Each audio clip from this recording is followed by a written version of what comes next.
When you close a book and your chest is still full of someone else's story, how do you know if it was love that did the heavy lifting, or a killer plot twist that just used a romance as a crop?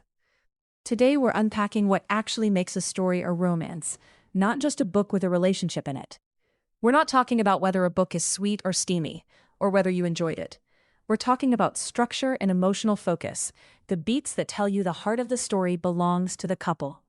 First, let's name 3 emotional markers that tend to signal a romance-first story. These are the things that make readers close a book feeling like the relationship itself was the main event. Desire. This isn't just physical chemistry. It's the driving need between two people. Desire pulls scenes forward. Every choice, every secret, every tension is keyed to the question, what does this person want from this other person? Mutual change. In a true romance, the characters don't just change because circumstances force them to. They change because of each other. Their flaws, fears, and futures are reshaped by the relationship. When a book is romance first, the emotional arc of the couple is the axis around which the story turns. Promise of the future.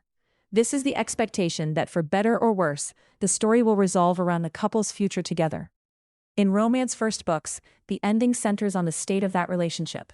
A hopeful forever, a committed next step, or at least an emotional settlement that prioritizes the couple. Those 3 beats show up in classics and modern hits alike. Think about Pride and Prejudice, Darcy and Elizabeth's desires, the ways they change because of one another, and the eventual promise of a shared future make the novel undeniably romance first. Or pick a contemporary rom-com favorite, like A Hating Game or The Love Hypothesis. The story structure revolves around the couple's chemistry, growth, and resolution. Now, contrast that with plot-first books. In these stories, a relationship exists, sometimes powerfully, but it serves the bigger external engine, a mystery, a political conspiracy, a survival plot, or a high-concept premise. The romantic subplot can be compelling, but the climax usually resolves an external problem first. The relationship may be incomplete, ambiguous, or even sacrificed for the larger stakes. A thriller like Gone Girl, for example, centers on a marriage, but the emotional engine is the unraveling mystery and the social commentary around it. The relationship feeds those themes, but it is not the story's structural center in the way a romance-first novel would be. Many books live in a hybrid space. Outlander, for instance, is both a sweeping historical adventure saga and a central love story. Some readers call it a romance because Claire and Jamie's relationship directs so many of the choices.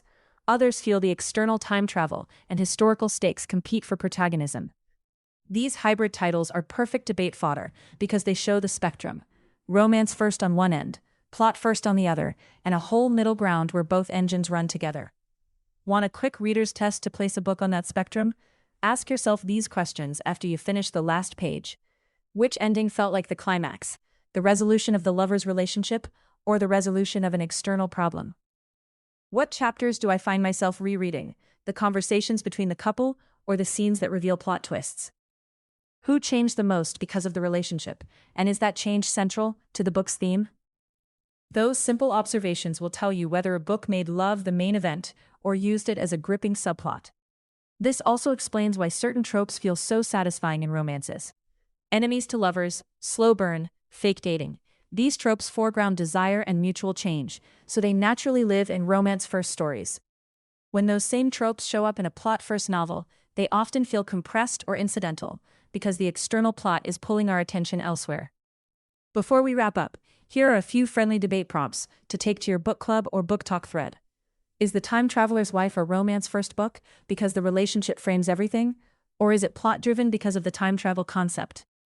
Does It Ends With Us read as a romance-first novel, even though it's wrestling with difficult real-world issues? Is Beach Read romance-first because the couple's emotional arc matters most, or plot-first because of the creative and career stakes around them?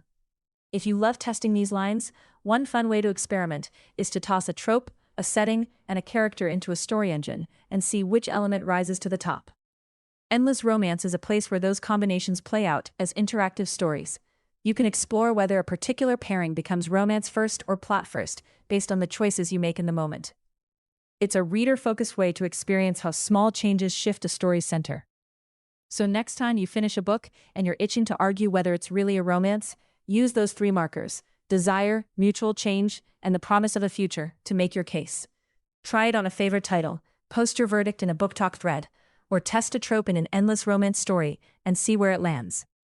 If you enjoyed this episode, pick one book you loved recently and run the quick reader's test out loud with a friend. Then come tell us which side of the line it landed on. See you next time, where we'll dig into another way romance tricks and delights our hearts.